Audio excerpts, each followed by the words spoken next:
ఆశల్లో ఎవరైతే మునిగిపోయి దేవునికి దూరంగా జీవిస్తూ దేవుని కార్యాలను చూడడాలని గుడ్డితనం ఎవరైతే కలిగి ఉన్నారో ఆ గుడ్డితనాన్ని తీసివేసి వారి కన్నులు తెరవడానికి దేవుని నియమించుకున్నాడు. మనం ఒక్కసారైనా పని చేశామా? దేవుడి నీ మీద పెట్టున్న భారం ఈ లోక ఆశలతో, ఈ లోకానుసారమైన మనస్సాక్షితో ఎవరి కన్నులైతే మూసుకొని పోయి దేవుని చూడలేకున్నారో, దేవుని ఆరాధించలేకున్నారో, దేవుని స్తుతించలేకున్నారో, దేవుని గణపరచలేకున్నారో వారి కన్నులు తెరవటానికి దేవుని నియమించుకున్నాడు.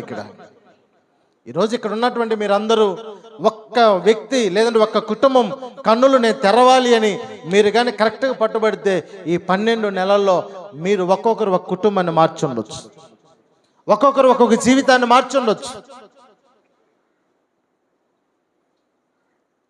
మార్చుండగలమా? మార్చుండలేమా?